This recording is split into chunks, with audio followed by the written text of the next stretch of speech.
अस्सलाम वालेकुम, my self Mohammad Afzal. आज हम 10th क्लास का नेक्स्ट चैप्टर डिस्कस करने वाले हैं। चैप्टर हमारा है चैप्टर 13 और इसका नेम है स्पोर्ट एंड मूवमेंट। बेटा नाम से ज़ाहिर है कि स्पोर्ट एंड मूवमेंट में हम क्या डिस्कस करेंगे। हम डिस्कस करेंगे अपने ऐसे सिस्टम को जो हमें हेल्प करता है मूवमेंट और स्पोर्ट के अंदर, और उस सिस्टम का नाम होता है स्केलेटल सिस्टम। स्केलेटल सिस्टम को डिस्कस करने से पहले हम बात करेंगे कि व्हाट इज़ मूवमेंट और ये होती क्या है। मूवमेंट में ना जितने भी लिविंग ऑर्गेनिज्म जितने भी जानदार होते हैं उनको सर्वाइवल के लिए, उनको ज़िंदा रहने के लिए हरकत बहुत ज़रूरी है। हरकत के बगैर वो अपन कुछ खाना पीना भी पॉसिबल नहीं। इवन के लाइफ के तमाम तरह की एक्टिविटीज़, किसी को इवन के अगर बात समझानी भी है तो भी हम बॉडी जेस्चर को यूज़ करते हैं, that is involve in movement. Movement जो है इसकी बेसिकली दो टाइप्स हैं। एक होती है मूवमेंट ऑफ बॉडी पार्ट, जो एक फिक्स मूवमेंट होती है, एक ही जगह पे रहते हुए जानदार अपनी बॉडी के अंदर डिफरेंट चेंजेस लाता है, that is called movement in body part. But दूसरी क्या होता है कि अगर ऐसी पोजीशन, ऐसी सिचुएशन पैदा हो जाए जिसमें पूरी बॉडी एक जगह से दूसरी जगह मूव करती है, that is called locomotion. The type of movement in which one organism is completely change its position, जिसमें अपनी चेंज इन पोजीशन का मतलब अभी वो एक जगह पे है, थोड़ी देर बाद वो दूसरी जगह पे हो जाता है, जिसमें उसने अपनी जगह को तब्दील किया है, दैट इज़ कॉल्ड लोकोमोशन। और उसके बाद जो दूसरा इशारे हैं, दिल का धड़कना, चेस्ट ब्रीथिंग के दौरान चेस्ट कैविटी का ऊपर नीचे की तरफ होना, हमारी बॉडी के जितने भी जो अदर जेस्चर्स होते हैं, these are actually called movement. बेटा मूवमेंट और लोकोमोशन दोनों ही एक ख़ास सिस्टम की वजह से होते हैं। उस सिस्टम का नाम होता है स्केलेटल सिस्टम। ये बात करते हैं जो प्रेजेंट होता है एनिमल्स के अंदर, जितने भी वर्टिब्रेट्स हैं या इनवर्टिब्रेट्स हैं, उनका बॉडी एक प्रॉपर एक स्केच के अंदर, एक स्ट्रक्चर के अंदर ऑर्गेनाइज होती है, जिसका नाम होता है स्केलेटल सिस्टम। ये स्केलेटल सिस्टम दो तरह का होता है। एक को कहते हैं एक्सोस्केलेटन, दूसरे को कहते हैं एंडोस्केलेटन। यहाँ पे हम पहले बात करेंगे कि what is skeleton. Skeletal system बना होता है स्केलेटन से। स्केलेटन कहते हैं arrange articulated and a framework, एक ऐसा फ्रेमवर्क जो अरेंज्ड हो, तरतीब शुदा हो, ऑर्गेनाइज स्ट्रक्चर हो, उसे हम क्या कहते हैं, स्केलेटन कहते हैं। और ये स्केलेटन फिर दो तरह का होता है। एक को कहते हैं exo, the type of skeleton which is present outside the body, जो किसी भी बॉडी के आउट सरफेस पर, आउटर लेयर पर मौजूद हो, आउटसाइड मौजूद हो, उसे हम क्या नाम देंगे, exoskeleton. But the type of skeleton that is present inside the body is called endoskeleton. Exo में हम बेस्टली देखते हैं, हम जानते भी हैं किसको, टर्टल को। कछुआ जो है उसकी पूरी बॉडी एक शेल के अंदर बंद होती है, तो वो शेल क्या है, उसका एक्सोस्केलेटन है। दूसरा ह्यूमंस, बर्ड्स, एनिमल्स, ये सारे के सारे किस में आते हैं, एंडोस्केलेटन में, क्योंकि हमारी जितनी भी हड्डियां हैं ये बॉडी के अंदर, जिस्म के अंदर एक समाते हुई है, ये जिस्म के अंदर रची हुई हैं, जिस्म के अंदर धंसी हुई हैं। This type of skeleton is called endoskeleton. ठीक है बेटे, अब बात करते हैं कि इसका हमारी बॉडी में मेजर रोल क्या है, और ये आपका इंपॉर्टेंट शॉर्ट क्वेश्चन भी है, what is the role of skeletal system. Skeletal system का जो इंपॉर्टेंट रोल है बेटा, वो सबसे पहले क्या है, protection, sport and movement. Protection किस तरह, हमारा ब्रेन खोपड़ी के अंदर बंद है, तो ये जो बोनी स्ट्रक्चर है, ये जो खोपड़ी है, इसे क्रेनियम कहते हैं। क्या कहते हैं इसको, क्रेनियम। क्रेनियम के अंदर जो ब्रेन इनक्लोज्ड होता है वो एक्चुअली क्या हो रहा है, वो प्रोटेक्ट है। रिब केज जो हमारी पसलियां हैं ये प्रोटेक्ट करती हैं इंटरनल ऑर्गन्स को, like heart, lungs, kidney, etc, इनको ये प्रोटेक्ट करती हैं। सेम इसी तरह हमारी बॉडी जो है वो स्केलेटन जो है वो हमारी बॉडी को डेफिनेटली क्या प्रोवाइड कर रहा है, प्रोटेक्शन दे रहा है। अभी बात की थी हमने टर्टल की, तो टर्टल की पूरी बॉडी स्केलेटन के अंदर है, पूरी बॉडी शेल के अंदर है, तो शेल के अंदर जो है वो अपनी बॉडी में क्या ले रहा है, वो प्रोटेक्शन ले रहा है। दूसरी तरफ स्पोर्ट, स्केलेटन डेफिनेटली हमारी बॉडी को सपोर्ट प्रोवाइड करता है। हमारी बैकबोन या लेग्स के बगैर हम सीधे खड़े नहीं हो सकते। ठीक है जी, हम इसी स्केलेटन की वजह से अपनी बॉडी को किसी चीज़ को पकड़ने के लिए, किसी चीज़ को छोड़ने के लिए स्केलेटन का सहारा लेना पड़ता है। तो ये हमारी बॉडी में डेफिनेटली क्या प्रोवाइड कर रहा है बेटा, सपोर्ट प्रोवाइड कर रहा है। मूवमेंट आप जानते हैं कि हमारी बॉडी के अंदर जितने भी बॉडी जेस्चर्स होते हैं, इवन के खाली हाथ को यूँ ऊपर उठाना, ये भी इसके अंदर मौजूद स्केलेटन की वजह से है। तो डेफिनेटली अगर हम चलते हैं तो चलने के दौरान जो लेग्स मूवमेंट होती है, ये भी डेफिनेटली क्या हो रही है बेटा, किसकी वजह से, किसके बिहाफ पे है, हमारे बोन की वजह से, जो हमारी टांगों के अंदर मौजूद होती हैं। तो ये हमें मूवमेंट प्रोवाइड करती है। फिर इसके अलावा स्केलेटन का एक और मेजर फंक्शन है, वो क्या, इट प्रोवाइड अ शेप। ये हमारी बॉडी को शेप प्रोवाइड करता है। फ्लिंजेस जो हमारी बॉडी के अंदर मौजूद होती हैं, उंगलियां, ये जो उंगलियों के अंदर जो पोर होते हैं हमारे, इनको फ्लिंजेस कहते हैं। ये जो फ्लिंजेस हैं ये मिलकर क्या बनाते हैं, फिंगर्स बनाते हैं। ठीक है बेटा, ये हमारी बॉडी में फिंगर्स बना, ये छोटे छोटी हड्डियाँ, छोटी छोटी पोर को फ्लिंजेस कहते हैं। ये फ्लिंजेस मिलकर हमारी बॉडी की क्या बना रहे हैं, फिंगर्स बना रहे हैं। डेफिनेटली फिर ये फिंगर्स मिलकर हमारे क्या बना रहे हैं, हाथ बनाते हैं, हैंड बना देते हैं। This is provide a shape. Facial bone जो होती हैं ये हमारा चेहरा बना देती हैं। इस तरह स्केलेटन जो है ये हमारी बॉडी में शेप भी प्रोवाइड करता है। सॉरी, अब हम बात करते हैं कि ये स्केलेटल सिस्टम किस चीज़ से बना होता है। स्केलेटल सिस्टम बना होता है बेटा दो चीज़ों से, एक का नाम होता है बोन, दूसरे का नाम हमारे पास है कार्टिलेज। बोन और कार्टिलेज, ये आपके पास शॉर्ट क्वेश्चन भी आ सकता है, दोनों ही टाइप ऑफ कनेक्टिव टिश्यू हैं। बट डिफरेंस क्या है, bone are the hardest type of connective tissue, cartilage are the hard but less than bone. Okay, bone are the type of tissue, दोनों का काम सपोर्ट प्रोवाइड करना है। Bones have blood vessels, cartilage does not have blood vessels. Bones are made by many type of cell but the major cells of bone are called osteocytes. Cartilage are made by single type of cell. ठीक हो गया।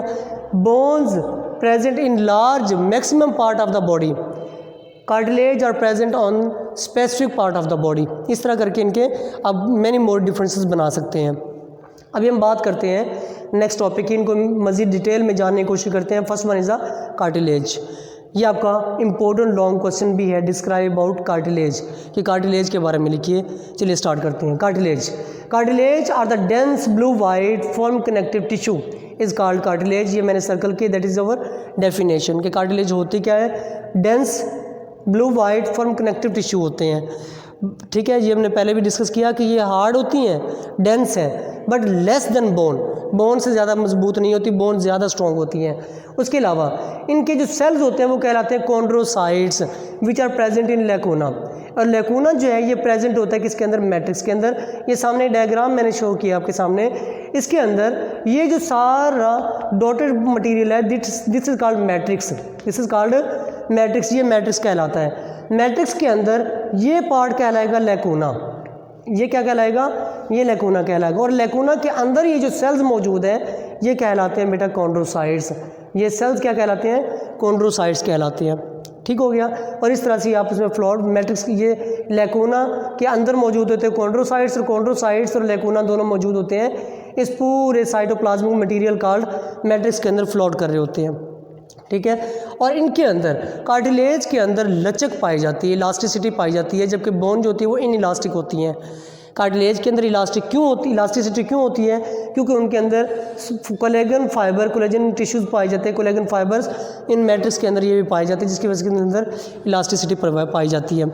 अभी हम बात करते हैं कि cartilage को कितने पार्ट्स में डिवाइड किया जाता है on the behalf of their role. उनके फंक्शन के बिना पर हम उनको 3 डिफरेंट कैटेगरीज में डिवाइड करते हैं।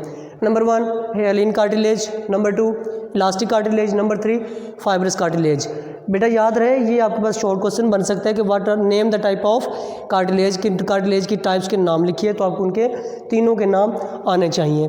फिर अब बात करते हैं जो आगे फर्दर, अगर ये सिंगल वन भी आपके पास शॉर्ट क्वेश्चन बन सकता है। अभी हम बात करते हैं इनको डिटेल में कि व्हाट आर हेलिन कार्टिलेज, ये क्या होती हैं। Hyaline cartilage strong flexible cover the end of the long bones. जितनी भी लंबी हड्डियाँ होती हैं लाइक एल्बो होती हैं, इनके जो ट्रैकिया है, हमारे पास नोज़ है, उनके एंड कवरिंग पार्ट के ऊपर कौन सी बोन पाई जाती हैं, हेलिन कार्टिलेज पाई जाती हैं। ठीक हो गया। जो क्या होती हैं, स्ट्रॉन्ग होती हैं, फ्लेक्सिबल होती हैं और कवर करती है and of the long bones. उसके बाद इलास्टिक कार्टिलेज कौन सी होती हैं, इलास्टिक कार्टिलेज वो होती हैं जो ये सिमिलर होती हैं हेलिन कार्टिलेज जैसी, बट इलास्टिक होती हैं क्योंकि इनके अंदर पाई जाती हैं कोलेजन फाइबर्स पाए जाते हैं, कोलेजन टिश्यूज़ पाए जाते हैं। फॉर एग्जांपल पिना एपिग्लोटिस, पिना कहते हैं कि हमारे एक्सटर्नल एयर को आप देख सकते हैं कि ये बिल्कुल इलास्टिक है, इसको अगर आप बेंड करके छोड़ते हैं तो दोबारा अपनी ओरिजिनल लोकेशन में चला जाता है। ये इलास्टिसिटी क्यों है, क्योंकि इनके अंदर कोलेजन टिश्यूज़, कोलेजन फाइबर पाए जाते हैं। तो ये हमारे पास इलास्टिक कार्टिलेज है। जो तीसरी टाइप है हमारे पास कार्टिलेज की, वो होती है फाइब्रस, जो टफ होती है, लेस फ्लेक्सिबल होती है, cause of collagen knitted form. ये जो होते हैं कोलेजन फाइबर, ये इसके अंदर बिल्कुल निटेड फॉर्म, धंसी हुई हालत में, फंसी हुई हालत में इसके अंदर मौजूद होते हैं।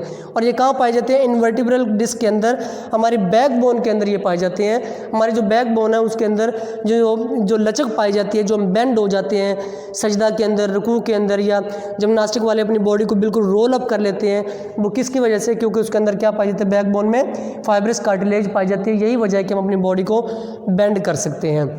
तो यहाँ तक ही आपका एक लॉन्ग क्वेश्चन बनता है कि डिस्क्राइब आउट कार्टिलेज, जिसमें कार्टिलेज की डेफिनेशन और इसकी 3 टाइप्स को आप फर्दर डिस्क्राइब करेंगे। अभी हम स्टार्ट करेंगे हमारा दूसरा लॉन्ग क्वेश्चन, जो कि है बोन। व्हाट इज़ बोन, या डिस्क्राइब आउट बोन, ये क्या होती है? बोन बेटा हार्डेस्ट सपोर्ट प्रोटेक्शन, ये hardest type of connective tissue होती हैं जो सपोर्ट प्रोवाइड करती हैं, प्रोटेक्शन प्रोवाइड करती हैं एंड आल्सो मूवमेंट प्रोवाइड करती हैं। ये बोन के काम है। अब बोन का जो मेजर आपका फंक्शन एक और भी है, वो क्या है? They produce blood cells like RBCs and WBCs, red blood cells and white blood cells, जो कि आपकी बॉडी में इम्यूनिटी पैदा करते हैं, वाइट ब्लड सेल्स। और ये आपकी बॉडी में इसके अंदर हीमोग्लोबिन पाई जाती है जो ऑक्सीजन प्रोवाइड करती है from one tissue to other. ये आपने पहले पढ़ा भी हुआ है। तो यहाँ पे ये बात याद रखने वाली है कि बोन का काम ना सिर्फ सपोर्ट और प्रोटेक्शन देना है, बल्कि ब्लड सेल्स को पैदा करना भी किसका काम है?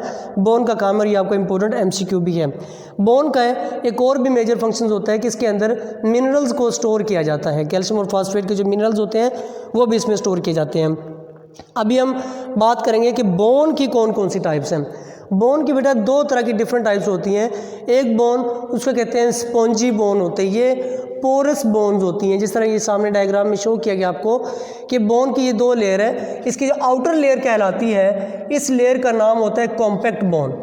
ये शो किया गया, ये क्या कहलाती है? जो आउटर सरफेस है जो क्या कहते हैं? कॉम्पैक्ट बोन कहते हैं। ये हार्ड इन नेचर होती है as compare to spongy bone. Spongy जो होती है, स्पॉन्जी इन नेचर होती है, ये पोरस होती है। जो उसके अंदर वाली लेयर इंटरनल लेयर जो होती है उसको कहते हैं। इन्हीं बोन के अंदर एक मटेरियल पाया जाता है, विस्कस मटेरियल, जिसे बोन मैरो कहते हैं। ठीक है। और बोन मैरो के अलावा यहाँ पे जो स्पॉन्जी बोन या कॉम्पैक्ट बोन होती है, उसके अंदर एक और मटेरियल पाया जाता है जिसे येलो मैरो कहते हैं। और उसके अलावा जो स्पॉन्जी बोन होती है उसके अंदर एक रेड मटेरियल पाया जाता है जो हमारे पास कहलाता है बोन मैरो। अब हम बात करते हैं कि इसके स्ट्रक्चर के हवाले से। जो स्ट्रक्चर की अगर हम बात करते हैं, जो ये क्या के अंदर कोलेजन्स पाए जाते हैं, कैल्शियम और फास्फेट पाए जाते हैं। और इसके अंदर जो मैच्योर सेल्स होते हैं वो क्या कहलाते हैं? ऑस्टियोसाइट्स कहलाते हैं, जो बोन्स के सेल्स होती हैं। क्योंकि हमने पहले भी बात की कि बोन के अंदर सिंगल टाइप ऑफ सेल मौजूद नहीं होते लाइक कार्टिलेज, क्योंकि कार्टिलेज के अंदर सिंगल टाइप ऑफ सेल होते हैं, उनको हमने नाम दिया था कॉन्ड्रोसाइट्स का। बट बोन के अंदर different many types of cells होती हैं। बट जो मैच्योर बोन्स होती हैं उनके सेल्स का नाम होता है ऑस्टियोसाइट। और ये आपका MCQ भी है। अभी ये हमारे पास जो कंप्लीट टॉपिक था, ये यहाँ पे बोन एंड हो जाती है। अब हम बात करते हैं कि कंपोनेंट्स ऑफ ह्यूमन स्केलेटन क्या होता है, जो कि हमारा नेक्स्ट टॉपिक है। कंपोनेंट्स ऑफ ह्यूमन स्केलेटन बेटा 2 तरह के स्केलेटल सिस्टम ह्यूमन बॉडी के अंदर पाए जाते हैं, या इसके 2 मेजर कंपोनेंट्स हैं। एक एक्सियल स्केलेटन, दूसरा अपेंडिकुलर स्केलेटन। उससे पहले आपको जहन में होनी चाहिए बात कि ह्यूमन बॉडी के अंदर नंबर ऑफ बोन्स कितनी होती हैं? 206 206 बोन्स होती हैं जो कि इंसानी जिस्म के अंदर पाई जाती हैं। But in an adult body, एक बच्चे के अंदर जो बोन्स की तादाद होती है बेटा वो होती है 300। कितनी होती है?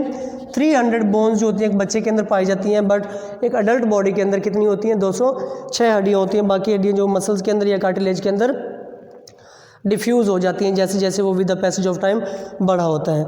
अभी components of skeleton, human skeleton की बात करें तो ये 2 तरह के हैं। पहले कौन सा है? एक्सियल, और दूसरा कौन सा है? अपेंडिकुलर। अब हम क्या करते हैं, फर्दर इनमें बोन्स की जो डिस्ट्रीब्यूशन है उसको देखते हैं, जो कि इंपॉर्टेंट MCQ भी है और आपका ये कंप्लीट लॉन्ग क्वेश्चन भी बनता है। What is axial skeleton? Axial skeleton के अंदर टोटल जो बोन्स की तादाद होती है बेटा वो 80 बोन्स होते हैं। कितनी होती है? 80 बोन्स होती है जो हेड और ट्रंक के अंदर कंसिस्ट करती हैं। हेड रीजन के अंदर स्कल है और स्कल के अंदर हमारे पास 22 बोन्स होती हैं, जिनमें 8 आर कॉल्ड क्रेनियल बोन्स जो क्रेनम यानी कि खोपड़ी को बनाती हैं। 14 आर कॉल्ड फेशियल बोन्स जो हमारे चेहरे को बनाती हैं। उसके बाद मिडल लेयर के अंदर यानी एक कान के अंदर 6 हड्डियाँ पाई जाती हैं, 3 इन ईच, यानी कि 3 in left ear and 3 in right year. उसके बाद हाइड बोन जो कि गर्दन के अंदर पाई जाती है 1 होती है, सिंगल होती है। वर्टिब्रल कॉलम के अंदर यानी कि बैक बोन के अंदर 26 बोन पाई जाती हैं। ये आपका मुकम्मल स्केच होता है किसका, एक्सियल स्केलेटन का। दूसरी तरफ हमारे पास है और हाँ दूसरी जो बात है कि चेस्ट रीजन के अंदर कितनी पाई जाती हैं, 12 पेयर पाए जाते हैं बोन्स के। ये जो आपका चेस्ट कैविटी है ये आपकी कितने बनाती हैं, ये 12 पेयर बनाती है। और यहाँ पे स्टर्नम के अंदर जो चेस्ट रीजन के अंदर सिंगल बोन होती है वो भी कितनी होती है, स्टर्नम के अंदर सिंगल बोन होती है। अब उसके ऊपर 12 पेयर होते हैं रिब्स के, जो आगे ऊपर यूँ एक प्रोटेक्टिव स्ट्रक्चर बनाते हैं जो इंटरनल ऑर्गन को प्रोटेक्ट करते हैं। अब दूसरा हमारे पास जो सिस्टम है वो हमारे पास कहलाता है पेंडिकुलर स्केलेटन। अब पेंडिकुलर स्केलेटन के अंदर बेटा पहले जो कंधे के जो मसल बोन्स होती हैं उन्हें कहते हैं पेक्टोरल गर्डल, यानी कि कंधे की हड्डियाँ। उनमें कितनी, शोल्डर पार्ट भी कहते हैं इसको, शोल्डर गर्डल भी कहते हैं। इसके अंदर बोन की तादाद होती है 4। नंबर 2 आर्म्स के अंदर होती हैं, बाजू के अंदर 6 होती हैं। हाथों में कितनी होती हैं, ये होती है हमारे पास 54 यानी कि 27 इन ईच। उसके बाद पेल्विक गर्डल हिप्स को कहते हैं, हिप्स के अंदर 2 बोन्स होती हैं। लेग्स के अंदर भी लाइक हैंड्स कितनी पाई जाती हैं, 6 पाई जाती हैं। और फिर लाइक फीट क्या होती है कि हैंड्स के अंदर भी कितनी होती हैं, 54 बोन्स, 27 इन ईच। ये आपका MCQ है। और इस तरह से बोन्स की तादाद अरेंजमेंट पाई जाती है किसके अंदर, अपेंडिकुलर स्केलेटन के अंदर। तो ये था बेटा हमारा आज का लेक्चर जिसमें हमने 3 डिफरेंट लॉन्ग क्वेश्चन को डिस्कस किया। नंबर 1 कार्टिलेज, नंबर 2 बोन्स और नंबर 3 हमारे पास components of human skeleton. I hope कि आज का लेक्चर आपको समझ आ गया होगा। इस हवाले से कोई भी कन्फ्यूजन या क्यूरी हो आप व्हाट्सअप कर सकते हैं, टेक्स्ट कर सकते हैं। तब तक के लिए इजाज़त दीजिए। अल्लाह हाफिज़।